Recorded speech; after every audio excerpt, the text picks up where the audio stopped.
These men on skis are soldiers in the United States Army. They are members of a special military organization, which was until recently highly classified. Today, for the first time, their story will be told on The Big Picture.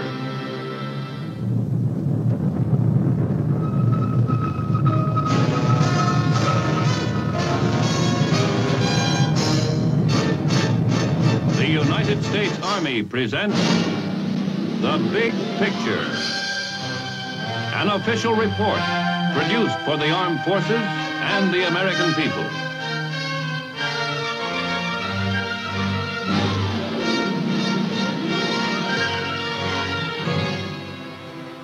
One of the great mountain chains of Europe, the Alps, stretch from the Gulf of Genoa to Vienna, rising between the plains of northern Italy and southern Germany. The town of Bad Tolz lies in an alpine valley near Germany's Swiss border. Here is the American Army's Flint Caserne, the home of the 10th Special Forces Group in Europe, until recently a secret military force.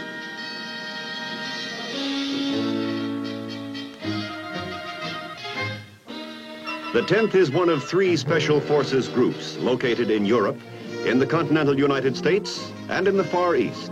The primary mission of all Special Forces units is to train and organize guerrilla resistance in enemy-occupied territories. This mission, of course, extends to enemy-held terrain where and when liberation movements develop.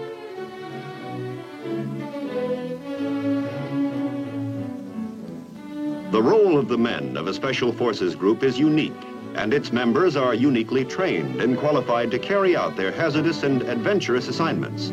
Every man is a volunteer who has passed rigorous testing. The average Special Forces team is composed of 2 officers and 13 enlisted men. Every member of the team is first trained in a particular specialty: demolition expert, communication specialist, and the like.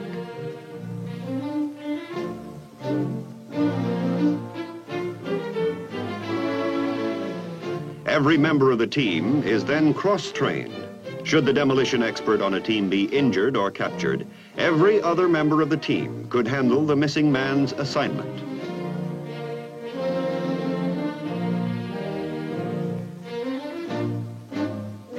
Actually, a Special Forces team member combines all the attributes of an instructor, a paratrooper, light and heavy weapons expert, and medical specialist. Operating behind enemy lines in hostile territory, communications play a vital part in the working life of a team. Communications must be maintained between the team and the partisan with whom they work, and between the team and its headquarters. Every team member is a trained radio or wireless operator. Because the job calls for rugged men with great physical endurance, calisthenics are not only an important part of the initial training period, but a day-to-day, year-round activity.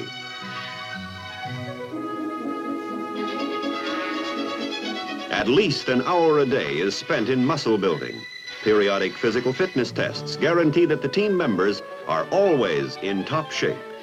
In no other branch of any of the United States military services is the standard of physical fitness higher than in Special Forces.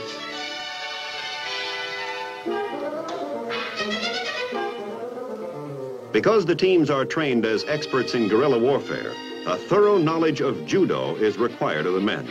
Among the groups at Bad Tolz, a man's hand is as deadly a weapon as a rifle or hand grenade.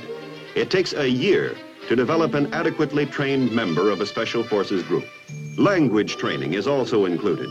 Additional months are spent in achieving the razor sharpness required in all the skills essential to the general mission.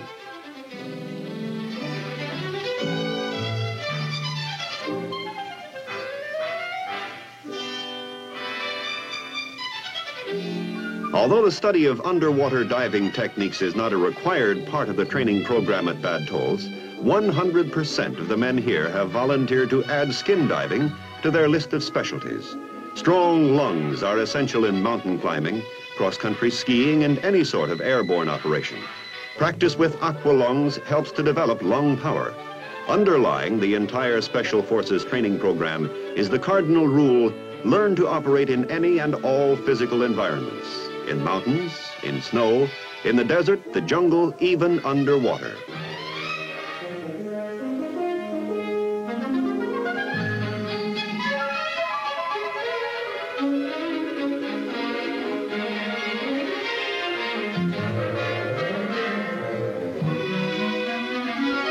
No opportunity is lost in putting the men under conditions of hardship and stress. Practice in switching aqualungs underwater helps to develop a sense of discipline under artificially severe conditions. It also makes for calm nerves in times of crisis.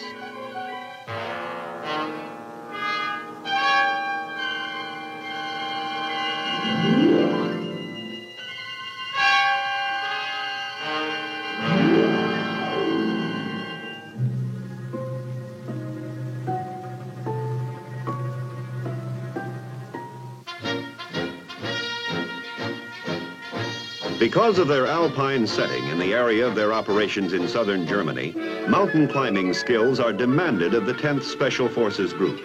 Muscles conditioned by rope climbing in the gymnasium are put into use here on a nearly vertical cliff face.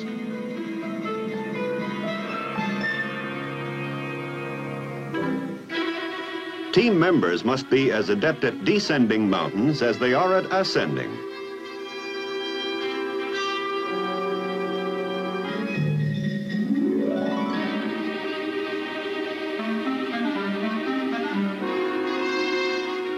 Although they are paratrooping, mountain climbing skin divers, the incidence of accidents in Special Forces groups is no greater than that throughout the Army in general. This is solid evidence of the high degree of skill attained by these guerrilla warfare specialists.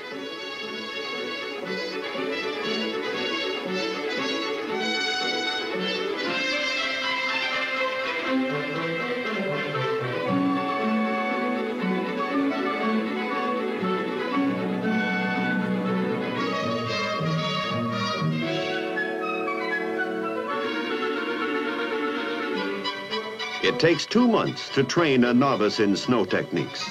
Additional months of practice are needed to make these men experts.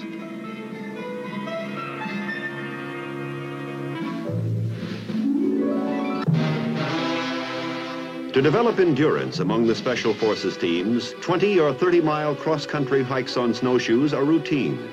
The ability to move fast through any kind of terrain is a prime requisite of the Special Forces soldier. In future operations, his life may well depend on such versatility.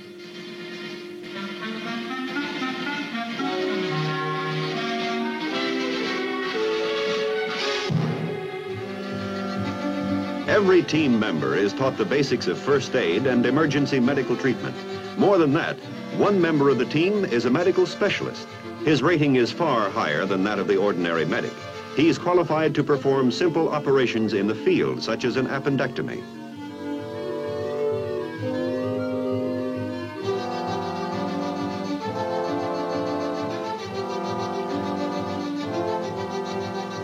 The knowledge that his team possesses a field doctor is reassuring to the Special Forces soldier. So far as possible, each team is prepared to be completely self-sufficient while operating in enemy territory.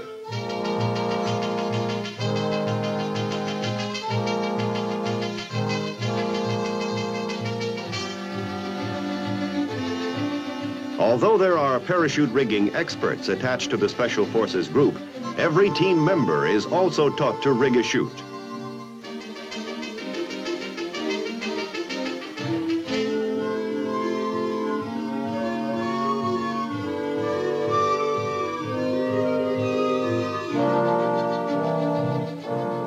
Should his unit be sent away from home base, each individual will be fully qualified to repack his own parachute.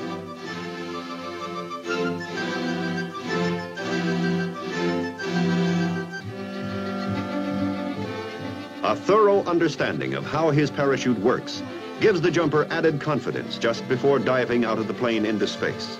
Each man will be equipped with 2 chutes, the emergency chute and the larger backpack T-10. This is an improved model of the parachute worn by airborne troops in World War II.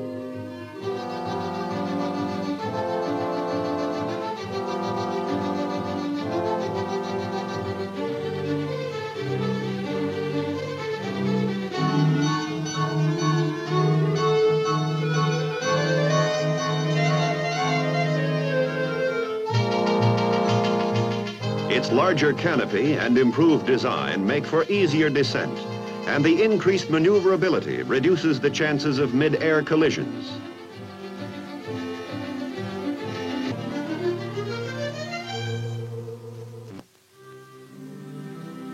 During field training missions, the many and varied skills of the Special Forces teams are put to test. A typical mission involves 3 different groups from Bad Tolz, the attack unit being briefed here, another group who will play the role of partisans, and a 3rd unit, which will act as an aggressor force. At this joint briefing, the drop zone is described and important landmarks pinpointed.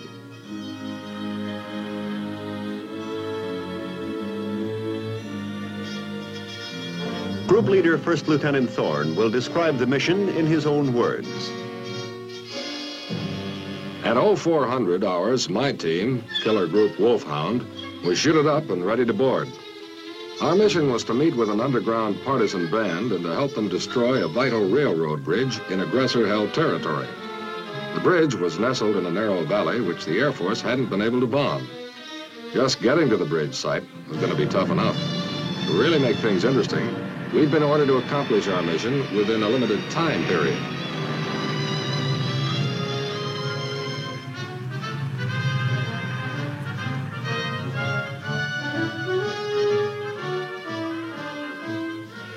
The partisans had been told by radio to expect us to land shortly before dawn.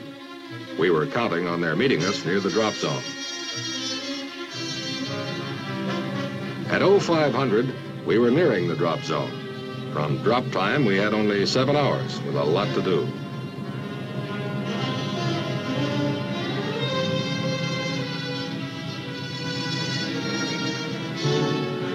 We hit the drop zone on time. So far, so good.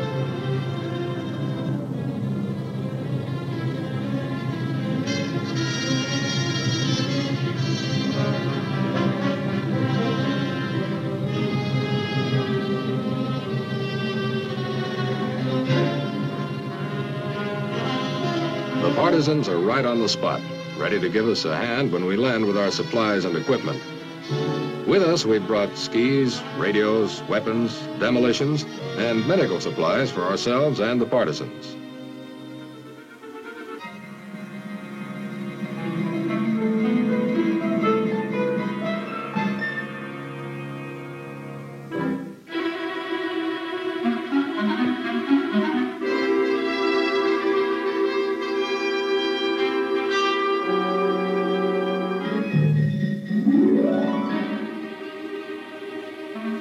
Because the enemy forces no partisans are operating in this area, we can't waste time out in the open. The mountains will give us the cover and concealment we need. By ski, we head for our first destination, partisan headquarters, a few kilometers up the mountainside.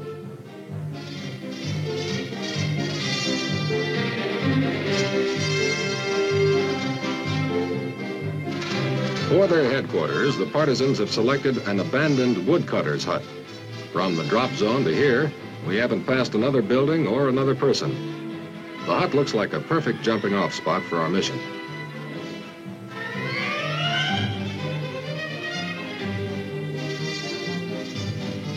The partisan leader in the beret goes under the cover name of Eric.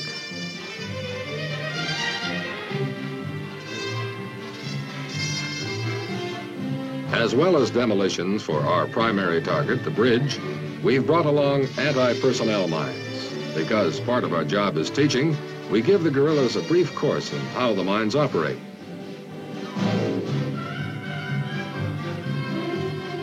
All but 2 of Killer Group Wolfhound will be heading for a highway near the bridge. They'll plant the mines there as a diversion, while 2 of us with the partisans hit the key target.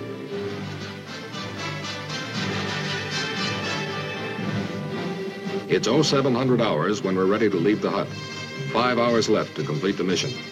And according to Eric, who speaks English and German, we've got nearly 20 kilometers of rugged country to cover in that time. Eric also tells us that the bridge will probably be heavily guarded.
When we're within a few hundred meters of the bridge, we place our skis facing the way we've come. Once we hit, we want to get out of there fast.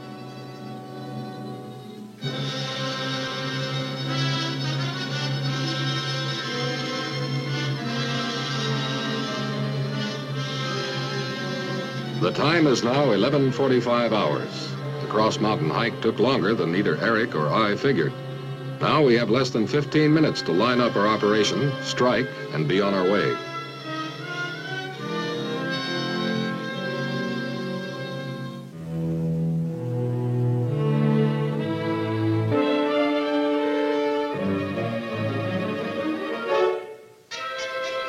Here it is, the bridge on the River Ammer, a rail link over which the aggressor forces have been moving the bulk of their men and supplies into this part of Bavaria.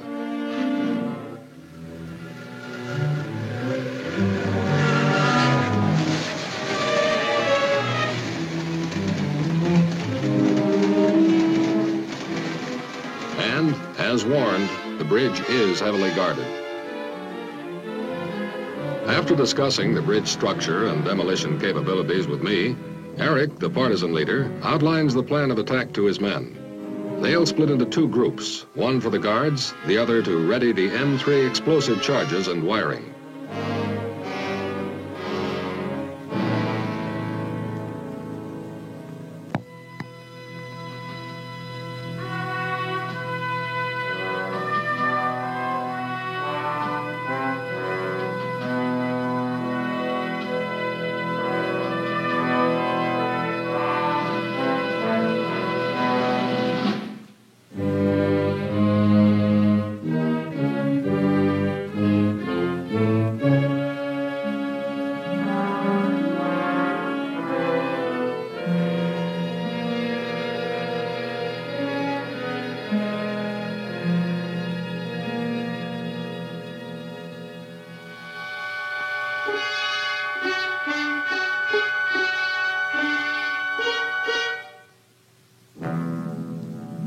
Getting the guards out of the way before they can sound the alarm is going to be one of the ticklish parts of our assignment. If the rest of my team and the other partisans have done their job, a large part of the aggressor's forces will be off on a wild goose chase. But those aggressors remaining at the command post are still too close for comfort, just up the hill beyond the bridge. We can't make a sound until we actually blow the bridge.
Time's running short.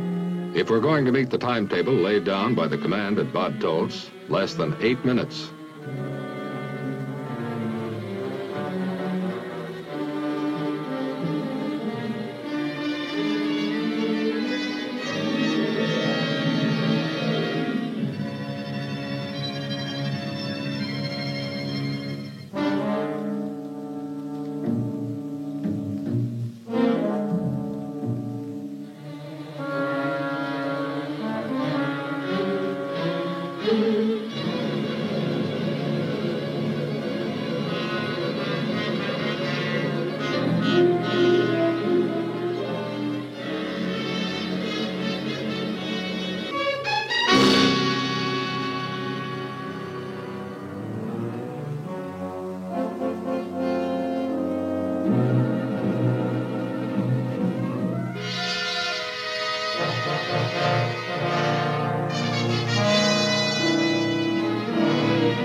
The bridge explosion has alerted the aggressors of our activity.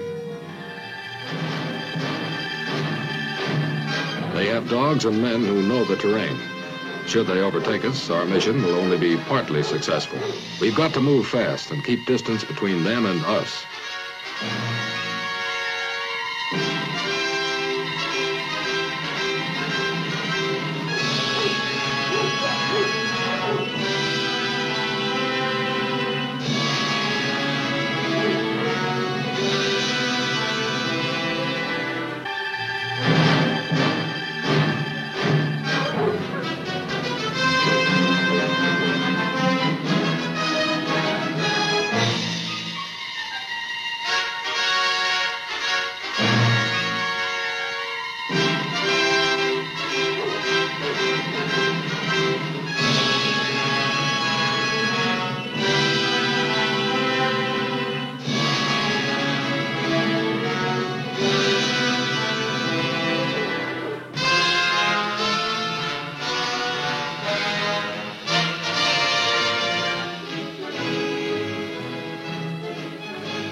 We can't slow down. This is when our endurance and training must pay off. Eric can still see aggressor patrols in close pursuit.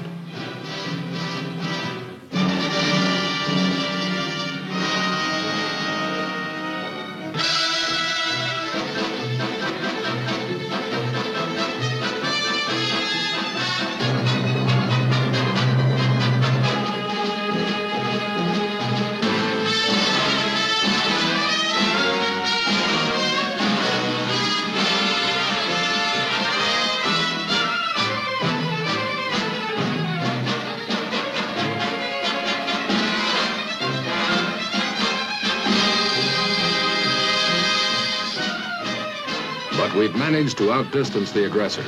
They'll be forced to withdraw and give up the chase.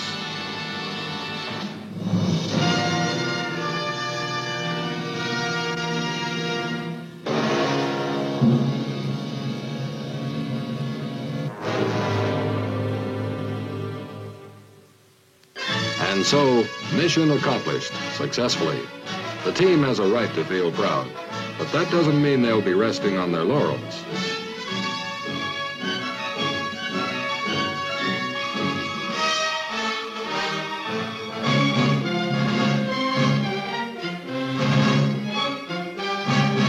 And finally, home again.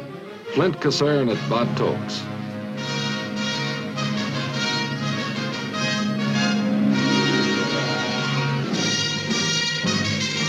Tomorrow they'll be out for more training, climbing mountains or making practice jumps. It's a rugged, exciting job, and no soldier with 10th Special Forces would have it any other way.